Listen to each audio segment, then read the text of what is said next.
তাই ইমাম গাজ্জালী রহমতুল্লাহ আলাইহি বলেছিলেন যে আমি যখন বায়াত হয়ে মুর্শিদের কাছে তসবিহ জিকির মুরাকাবা করতে লাগলো এবং এই জিকিরের যে স্বাদ বা লজ্জত আমার ভিতরে আসলো, তখন আমি বহু কিতাব লিখে ফেলেছি। শেষ সময়ের দিকে অজিজ আর বসিত বলে দুটো কিতাব লিখেছি। যদি একটু আগে আমি বুঝতে পারতাম তো এই দুটো কিতাব লিখে সময় নষ্ট করতাম না জীবনে। আমি ওর থেকে আল্লাহর স্মরণে জিকিরে মশগুল থাকতাম। এটাই তো প্রেম। তুমি আল্লাহ পাকের সঙ্গে এমন ভাবে মিশে যাও, প্রেমের সঙ্গে এমন ভাবে ফানা হয়ে যাও যে তুমি আল্লাহময় হয়ে যাও, তোমার অস্তিত্বকে বিলীন করে দাও। এটাই হলো প্রেম। তাই বলে কি দুনিয়ায় তোমার থাকতে হবে না? হ্যাঁ, দুনিয়ায় থাকতে হবে। যে দুনিয়ায় থাকা সম্পর্কে আমার দাদা পীর আব্দুল হাকিম রহমতুল্লাহ আলাইহি বলেছে যে তুমি মন ভরে আল্লাহর জিকির করো আর বুক ভরে খাটো আর পেট ভরে খানা খাও, হালাল রুজি খাও। নাহমাদুহু ওয়া নুসাল্লি আলা রাসূলিহিল কারীম, আম্মা বা'দু, আলহামদুলিল্লাহ। উপস্থিত সুধী মণ্ডলী,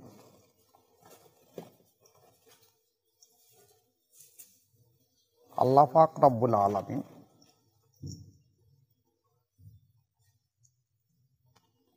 কোরআন মজিদের মধ্যে আলোচনা রেখেছেন,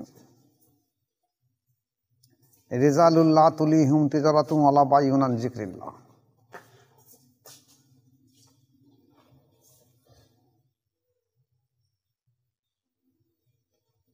ঈমানদারদের একটা মূল বৈশিষ্ট্য হলো তারা মাল কেনা বেচার সময়ও আল্লাহ জিকির থেকে দূরে থাকে না।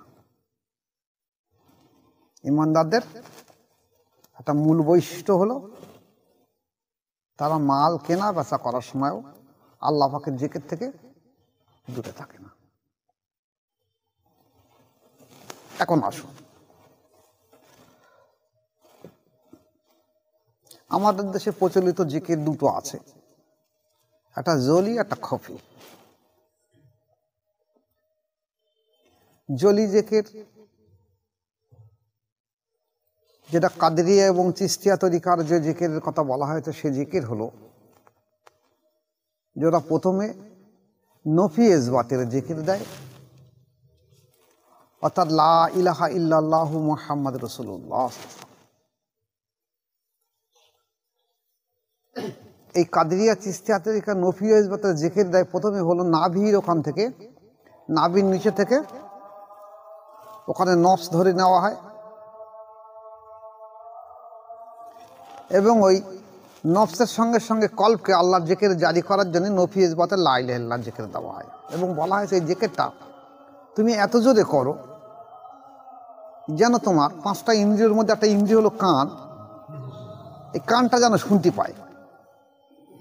এই কান শোনার মাধ্যম দিয়ে তোমার ইন্দ্রিয়কে দমন করা হবে। কিন্তু নকশবন্দি এবং মোজাদ্দেদ তরিকায় বলা হয়েছে না, যে প্রথমে যদি নফসকে প্রেসার দেওয়া হয় তাহলে নফস এই প্রেসার সহ্য করতে পারবে না। আর নফস হলো অন্ধকারপূর্ণ এলাকা, জায়গা। তাই যদি একটা মানুষকে প্রথমে কল্পকে আল্লাহর জিকিরে জারি করে দেওয়া হয়, তাহলে সেই জিকিরের মাধ্যম দিয়ে যখন তার অন্তর আল্লাহর জিকিরে জারি হবে, তখন কলবের একটা আলো আছে, সেই আলোয় এই তরিকতের রাস্তা বা রুহানি রাস্তায় তার চলা সহজ হয়ে যাবে।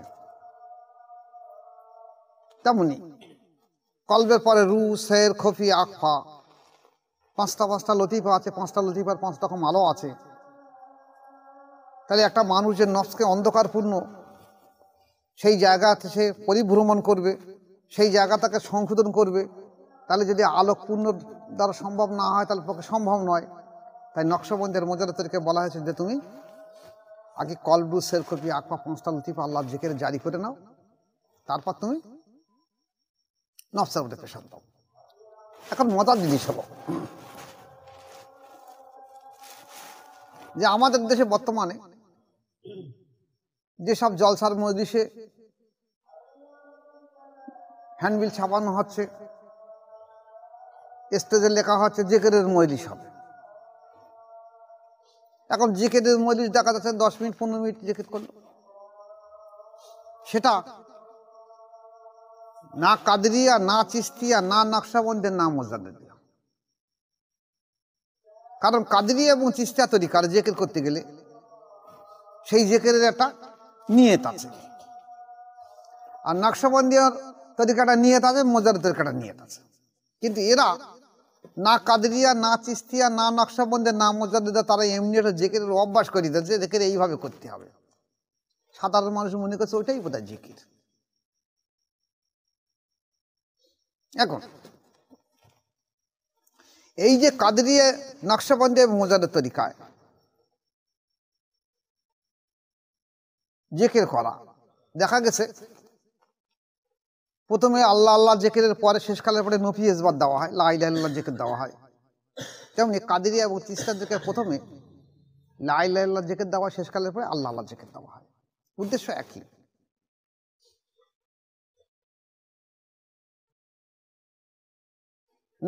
কাদরিয়া এবং চিশতিয়াদেরকে বলা হয়েছে যদি একটা মানুষ ইন্তেকাল করে কি উপায় হবে, তাই তাকে নফসকে নিয়ে কলবের উপরে ধাক্কা মারা হয়। নফসকে নিয়ে কলবের উপরে ধাক্কা মারা হয়, লা ইলাহা ইল্লাল্লাহ। যদি সে এই যে কঠোর সাধ্য সাধনা করছে নফস থেকে কলবকে সংশোধন করার জন্য, নফস ইসলাহ করার জন্য, তাহলে এই সময় যদি সে ইন্তেকাল করে কঠোর সাধ্য সাধনার মাধ্যমে সে জান্নাতি হয়ে যাবে ইনশাআল্লাহ, কোনো সন্দেহ নেই। আর নকশবন্দি আর মোজাদ্দেদকে বলা আছে না, প্রথমে তুমি আল্লাহ আল্লাহ জিকির করো, একটা লতিফা জিন্দা করে নাও, নিয়ে সেই ফানাপে রসুলের ক্লাসে গিয়ে তুমি লা ইলাহা ইল্লাল্লাহ জিকির করো।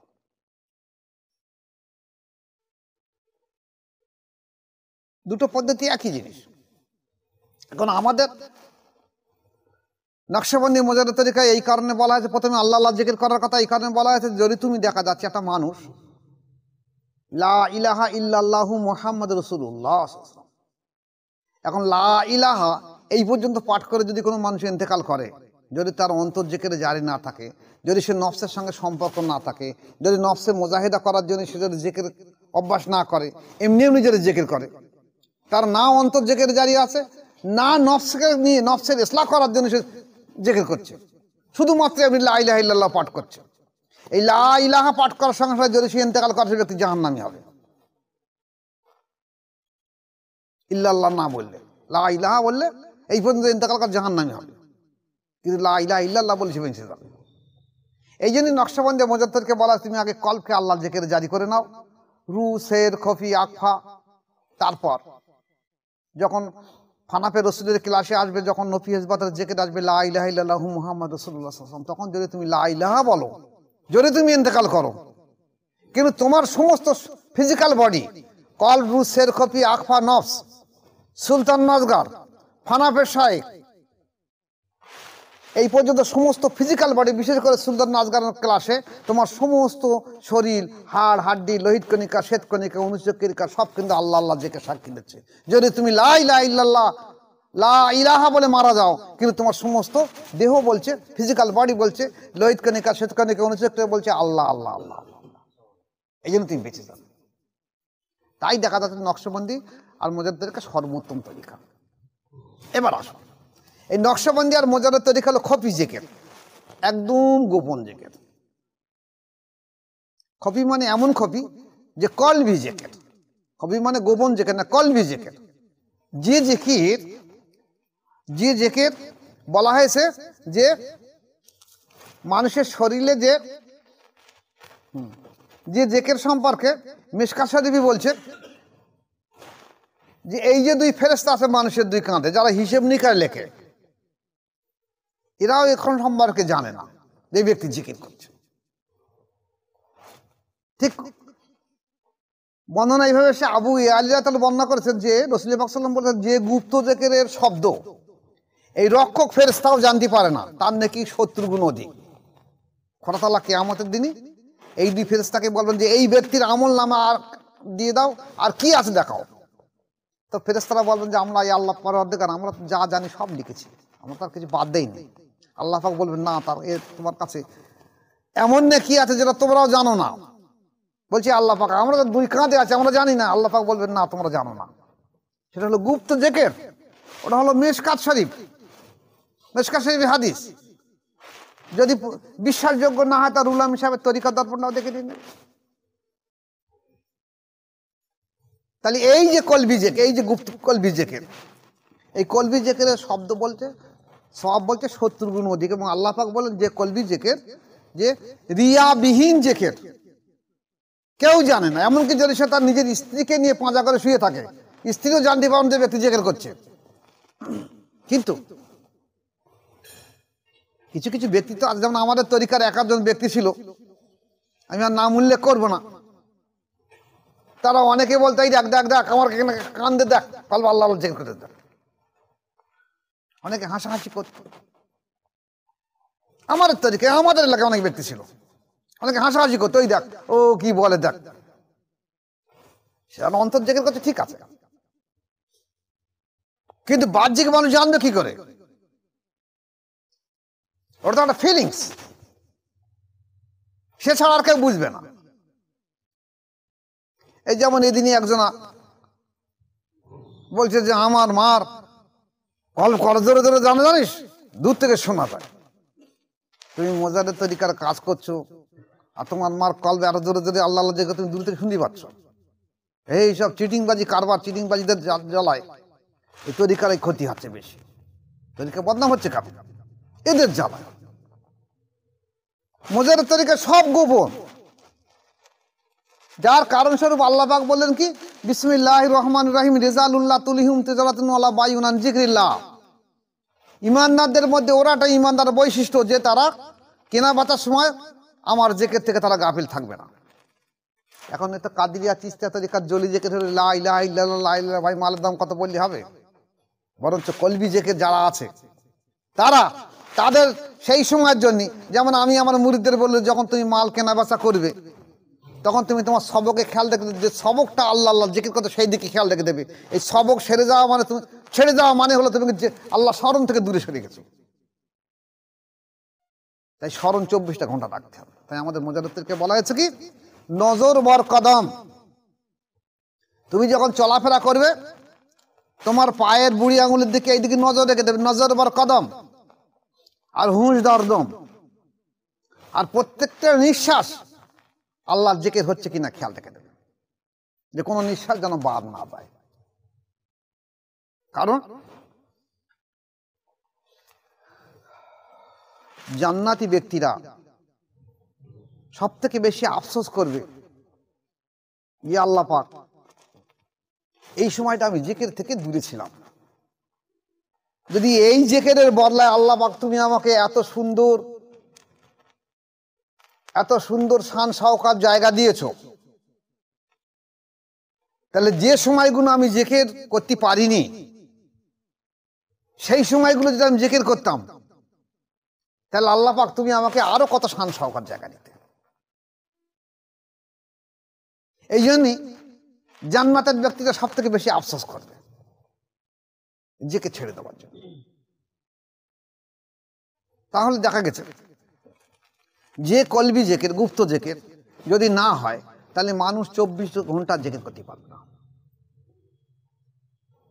প্রেম করছো আল্লাহ পাকের সঙ্গে, স্মরণ করছো আল্লাহ পাককে, তুমি আল্লাহ পাককে ভুলবে কেন? পৃথিবীর যে কর্মে ব্যস্ত থাকে, যদি কেউ কোনো ছেলে বা মেয়েকে ভালোবেসে থাকে সেটা তাকে এক পলকও ভুলতে পারে না, এক পলকও ভুলতে পারে না। যদি কেউ খুব বেশি চাষি হয় সে স্বপ্ন দেখে চাষের। আমার একটা প্রফেসর বলতো যদি তুমি বড় হতে চাও তা তুমি কি হবে তাই নিয়ে স্বপ্ন দেখো।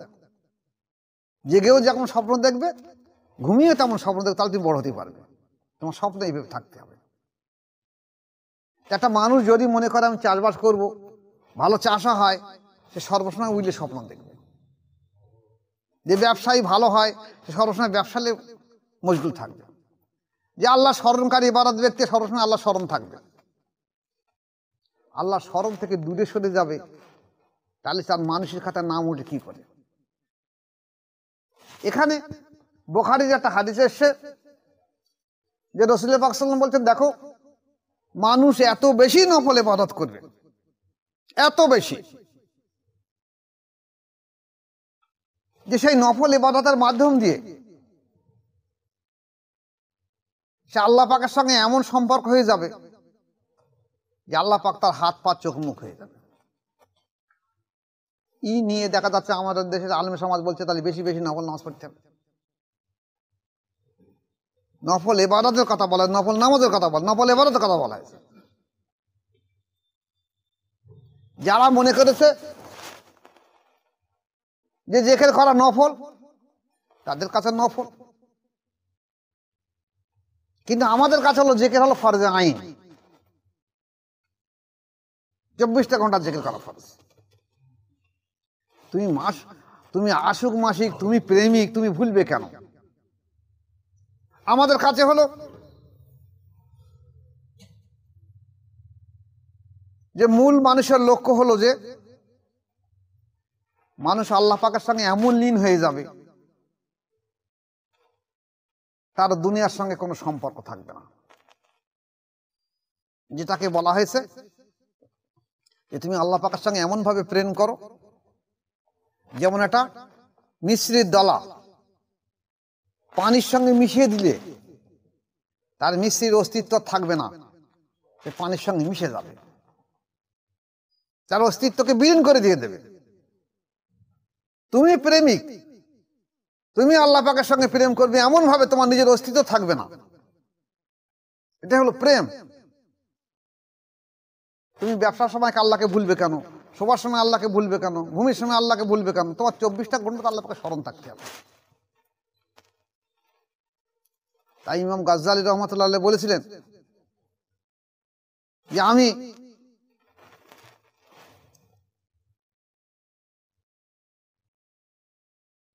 যখন বায়াত হয়ে মুর্শিদের কাছে তসবিহ জিকির মুরাকাবা করতে লাগলো, এবং এই জিকিরের যে স্বাদ বা লজ্জত আমার ভিতরে আসলো, তখন আমি বহু কিতাব লিখে ফেলেছি। শেষ সময়ের দিকে অজিজ আর বসিত বলে দুটো কিতাব লিখেছি। যদি একটু আগে আমি বুঝতে পারতাম তো এই দুটো কিতাব লিখে সময় নষ্ট করতাম না জীবনে, আমি ওর থেকে আল্লাহ স্মরণে জিকিরে মশগুল থাকতাম। এটাই তো প্রেম।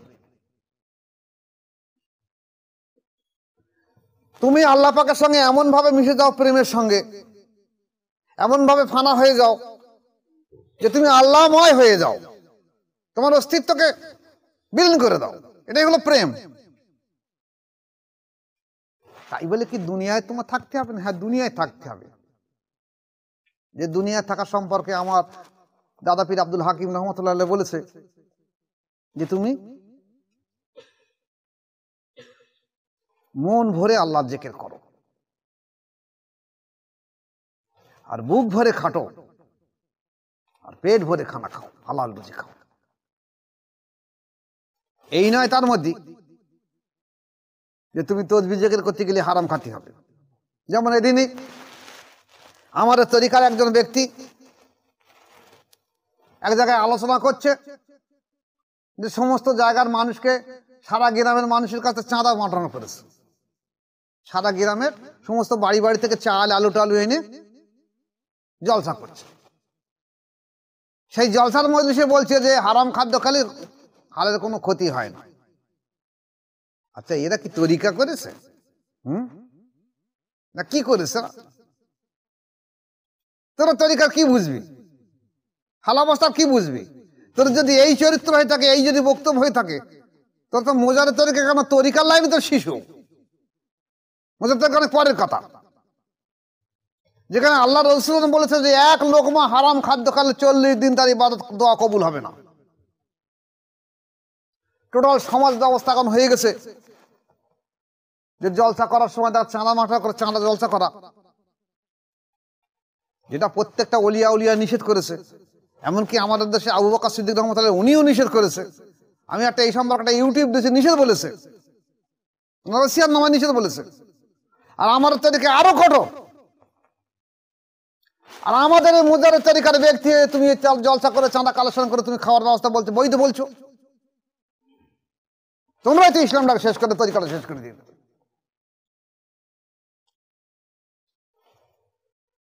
আল্লাহ কাছে দোয়া করি যে আল্লাহ তাদের শুভ বুদ্ধি দেখ। তাহলে একদিক দিয়ে যেমন আমরা কঠোর সাধ্য সাধনা করি ইসলামের একটা জায়গা আনার চেষ্টা করছি, আর তলার দিক থেকে দেখা যাচ্ছে এক সম্প্রদায়ের মানুষ এই আমাদের তরিকার নাম দিয়ে তারা আবার তরিকাটা শেষ করে দেওয়ার চেষ্টা করছে। আপনারা দোয়া রাখুন যে আল্লাহ তাদের হেদায়েত করে সৎ পথে ফিরিয়ে আনে। তাহলে দেখা যাচ্ছে ঠিক যেমন মিশ্রি পানির সঙ্গে মিশে গিয়েছে, একটা মানুষ আল্লাহ পাকের সঙ্গে এমন ভাবে ফানা হয়ে থাকবে, আল্লাহ ময় হয়ে থাকবে, এই জায়গায় আল্লাহ পাক বলছে আমি তার হাত পা চোখ মুখ হয়ে যাবে। এটা বড় সৌভাগ্যের কথা। কিন্তু এটা প্রেম ছাড়া হবে না, জিকির ছাড়া হবে না। 24টা ঘন্টা উঠতে বসতে খেতে শুতে সর্বসময় জিকির করতে হবে। এই এখন একজন একটা কথা বলছিল যে একটা মহিলা যদি তার গায়ে বাচ্চা পেশাব করে দেয়, তা সে কি তওবা পড়ে কলেমা পাঠ করতে পারবে? আমি বলেছি দেখো, তোমার এই প্রশ্নের উত্তর আমি ওভাবে দেবো না, আমি ঘুরিয়ে দেবো, তুমি বুঝে নিতে পারো, বুঝে নাও। আমরা দেখেছি বহু মানুষ মৃত্যুর আগে মৃত্যুর যন্ত্রণায় কষ্ট পায়, অনেকে পেশাব পায়খানা করে ফেলে, সেই অবস্থায় সে মারা যাচ্ছে। তখন তার পাশে ছেলেরা বা মেয়েরা কোরআন তেলাওয়াত করছে, সূরা ইয়াসিন শোনাচ্ছে তাকে, নাকি শোনায় না? এবং তার পাশে দাঁড়িয়ে দাঁড়িয়ে কেউ বসে বসে বলে দিচ্ছে বলো আস্তাগফিরুল্লাহ রাব্বি মিন কুল্লি যামবি ওয়া আতুবু ইলাইহি। কেউ পাঠ করেছে বলো লা ইলাহা ইল্লাল্লাহু মুহাম্মাদুর রাসূলুল্লাহ নাকি বলে না? তাহলে সে ব্যক্তি কাপড়ে পেশাব পায়খানা করে আসে, তুমি তখন তাকে বলছো যে কলেমা পাঠ করো, তওবা পাঠ করো, তাকে সূরা ইয়াসিন পাঠ শোনাচ্ছ। আর এখানে যত ফিতনা ফাসাদ সব এখানে বায়াত হবার জন্য। আমরা আর তোমার কোনো কথা বলতে পারবো না। তাহলে দেখা যাচ্ছে স্মরণ ছাড়া দুনিয়ায় আর কিছু নেই, প্রেম ছাড়া দুনিয়ায় আর কিছু নেই। আর এই প্রেম আসতে গেলে আল্লাহকে মানুষ দেখিনি, আল্লাহর পরিচয় আসতে গেলে তোমাকে আগে মুর্শিদের সঙ্গে প্রেম ভালোবাসা করতে হবে। যতটা করবে মুর্শিদের সঙ্গে যতটা ফানা হবে, তদ্রূপ ততটা ফানা রসুলের সঙ্গে হবে, ততটা ফানা আল্লাহ পাকের সঙ্গে। মুর্শিদের সঙ্গে কমই হলে ফানা রসুলে কম হবে, ফানা আল্লাহ ফানা ফিল্লাহ কম হবে।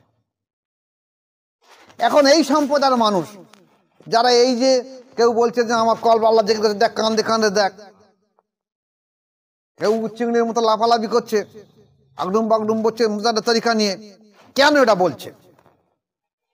আমি তো তরিকা নিয়ে গবেষণা করি, তাতে আমার ধারণা হলো যে কলবের যে দরজাগুলো আছে 7টা দরজা আছে, এবং একথা মুজাদ্দিদ আল পেসারি রহমতুল্লাহ বলেছেন, আব্দুল খালেক গাজদাওয়ানি রহমতুল্লাহ বলেছেন যে তাদের কলবটা ছোট,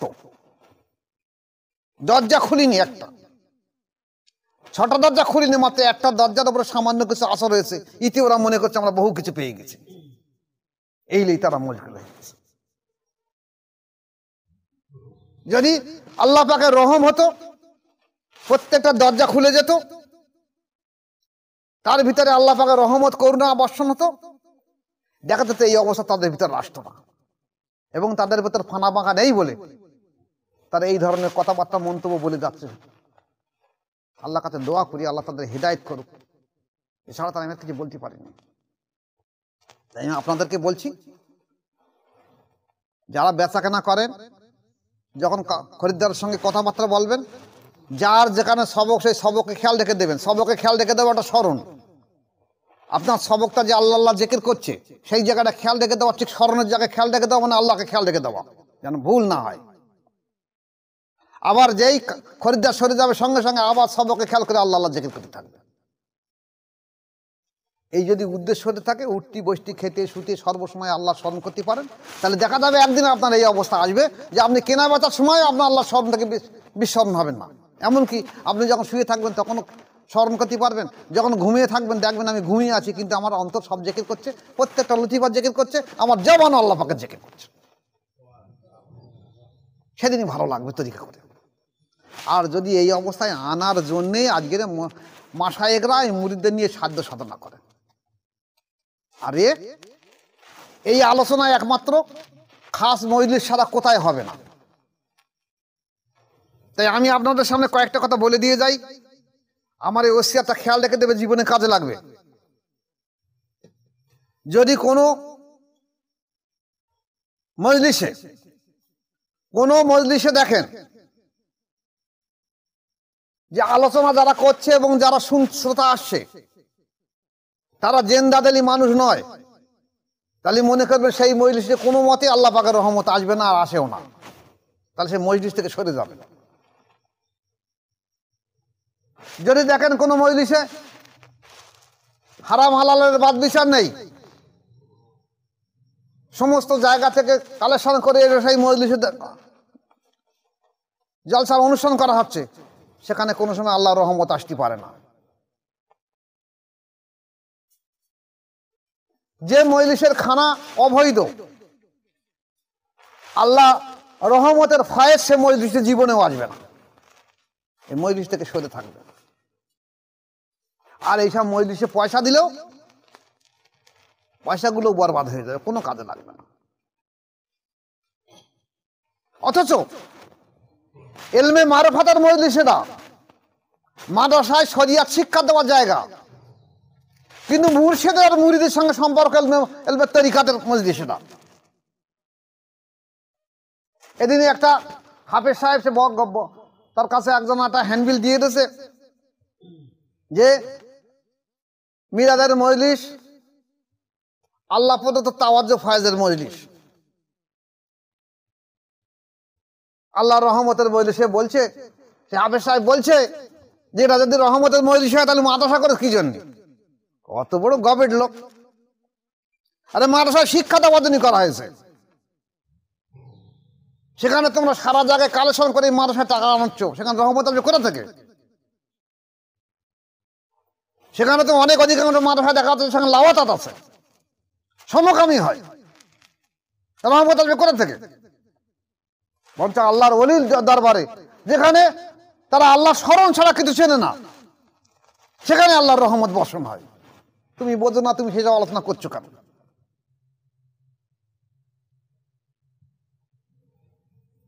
আসলে কত আলোচনা করব, কত বলবো।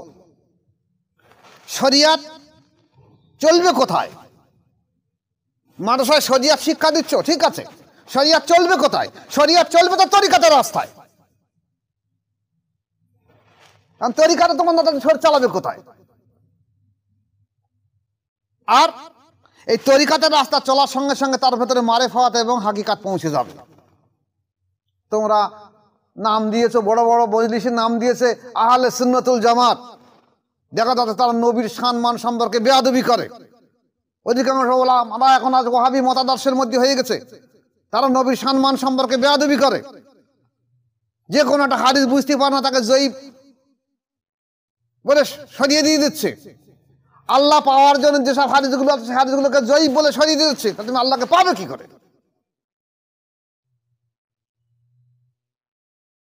এমনকি 24টা ঘন্টা যে আল্লাহ পাকের জিকির করার কথা বলা হয়েছে, মুরাকাবার কথা বলা হয়েছে, এসবগুলোকে তোমরা ভুলে গিয়ে তোমরা বলছো যে মাদ্রাসায় যাও, ওখানে কোরআন শেখা করো আর ওই নামাজ পড়ো, সব ঠিক হয়ে যাবে। মাদ্রাসায় কোরআন শিক্ষা দেবে, ঠিক আছে, চলবে কিভাবে? মানুষ হবে কি করে?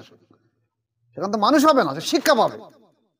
আসলে নবীওয়ালা কাজটাকে তোমরা মনে করো যে আমরা আলেম মানুষ আমরাই দেবো, আর কেউ দিতে পারবে না, আমরা মাদ্রাসায় ফেলে দেবো।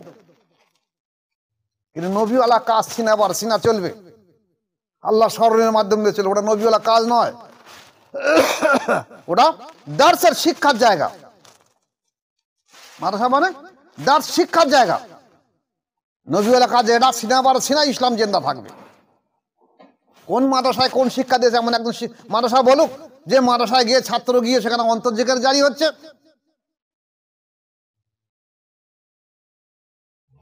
তাই আজ মূল শিক্ষা থেকে আমরা দূরে সরে গিয়ে আজ আমরা মাদ্রাসা আর মসজিদ নিয়ে পড়ে গেছি। এইটি হলো মূল শিক্ষাটা বন্ধ করে দিয়ে দিয়েছে। আর এসব এই আহলে সুন্নাত ওয়াল জামাতের নাম দিয়ে, বড় বড় জামাতের নাম দিয়ে তারা আসলে কোরআন হাদিসের চাবুক দিয়ে কোরআনকে দূরে সরে দিয়ে দিচ্ছে, হাদিসকে সরিয়ে দিয়ে দিচ্ছে। কোরআন হাদিসের চাবুক দিয়ে কোরআন হাদিসকে দূরে সরিয়ে দিয়ে দিচ্ছে। এই জন্য আজ ইসলামের এই অবস্থা। প্রথম মানুষ কিভাবে মানুষ হবে, মানুষকে আল্লাহ পাবে, মানুষ কিভাবে আল্লাহর পরিচয় পাবে, এসব চিন্তা ভাবনা কিছু নেই। তোমরা শুধু কোরআন পড়ো, কোরআন শেখো, আর নামাজ পড়ো, ভালো হয়ে যাবে, চরিত্র ভালো। কোন ব্যক্তিটা কোরআন পড়ে চরিত্র ভালো হয়েছে? কোরআন তো সে বুঝতেই পারেনি, এতে আরবি ভাষায় পড়েছে। কোন ব্যক্তিটা নামাজ পড়ে তার চরিত্র ভালো হয়েছে? সে যদি আল্লাহ ওয়ালির সোহবতে না গেছে, যে পদ্ধতির মাধ্যম দিয়ে তার চরিত্র সংশোধন হয়ে যাবে, সেই পদ্ধতি তাকে শেখানো হলে তার চরিত্র সংশোধন হবে কি করে? দেখা যাচ্ছে হয়তো আমার এই ইউটিউব শোনার পরে অনেকে আবার গালাগালি দেবে, অনেক আলেম হাফেজ কারি মাওলানা মুফতি গালাগালি দেবে যে একটা নতুন ফেতনা জড়াচ্ছে। না, এটা পদ্ধতি সঠিক পদ্ধতি। আজ না বুঝলে একদিন তুমি বুঝবে। আল্লাহর দিন আল্লাহ জিন্দা করে দেবে যেভাবে হোক, এবং এটাই হলো দিনের সঠিক রাস্তা।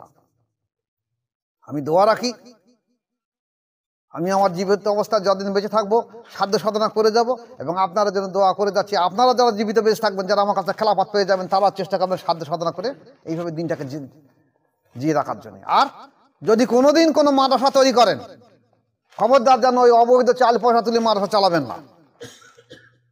আর নিজের সন্তানকে যদি লেখাপড়া শিখে মানুষ করতে চান, আপনি হাফেজ কারি মাওলানা মুফতি করতে চাচ্ছেন, যে মাদ্রাসায় গিয়ে আমরা ছেলের হাতে একটা থলে ঝুলিয়ে দিচ্ছে, ভিক্ষে মানুষ সে মাদ্রাসা ছেলে পাঠাবেন না। একদম যে আমার ছেলেকে আমি আল্লাহর ওলি বানাবো, আর সে ওখানে গিয়ে ভিখারি বনে বাড়ি আসছে।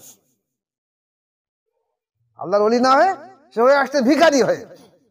আর ওই ভিখারি হয়ে ও আর জীবনে কোনো সময় হাত উঁচু করতে পারবে না, হাত তলায় পেতে সারা জীবন ধরে, সারা জীবনও ভিক্ষাবৃত্তি করবে।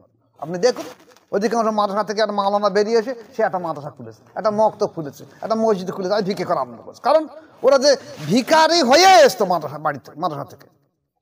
ওরা তো আলেম হয়ে আসেনি, জ্ঞানী হয়ে আসেনি, হাকিকাতে আলেম হয়ে আসেনি, ওরা ভিখারি হয়ে এসে। আর আমরা সেই সাধারণ মানুষ চেয়েছি সেই সব ছেলে মাদ্রাসাগুলো, আমাদের ছেলেগুলো পাঠিয়ে দেওয়া ওই ভিখারি বানিয়ে তো নিয়ে আসবে। জীবনে কোনোদিন যেন এইসব মাদ্রাসা ছেলে পাঠাবে না। মাদ্রাসা চালাপাড়া তুলতে হবে, বয়স্করা তুলুক, সেক্রেটারি সভাপতি ক্যাশিয়াররা তুলুক, কমিটিরা তুলুক, বয়স্ক মানুষ তুলুক। তাহলে যাদেরকে আমরা মানুষ করবো, যারা আমরা ভবিষ্যতে উত্তরসূরি হবে, যাদের মাধ্যম দিয়ে আমরা দিন জিন্দা করবো, তাদেরকে এখন থেকে ভিখারি হাত ফলি পেতে দেবো ভিক্ষা করার জন্য? এসব প্রতিষ্ঠান ছেলে পাঠাবেন না। আর আল্লাহর কাছে দোয়া করে দেবেন যে এইসব প্রতিষ্ঠান করে এই আজকের এই সমাজে বহু ফেতনা তৈরি হয়ে যাচ্ছে। এই অবৈধ পয়সা খেয়ে ভক্ষণ করে প্রায় মাদ্রাসায় দেখা যাচ্ছে লাওয়াতাওয়াত সমকামী তৈরি হয়ে যাচ্ছে, শুধু এই হারাম খাদ্য খাবার জন্য। যাদের চিন্তা ভাবনা নেই যে হারাম খাদ্য, হালাল খাদ্য না খেলে তার অন্তর জেগে জারি হবে কি করে? হালাল খাদ্য না খেলে ভালো হবে কি করে? আমি দোয়া রাখি আল্লাহ পাক আমাদের সমাজকে বোঝার তৌফিক দেখ। ওমা আলাইনা ইল্লাল বালাগ। আসসালামু আলাইকুম ওয়া রাহমাতুল্লাহি ওয়া বারাকাতুহু।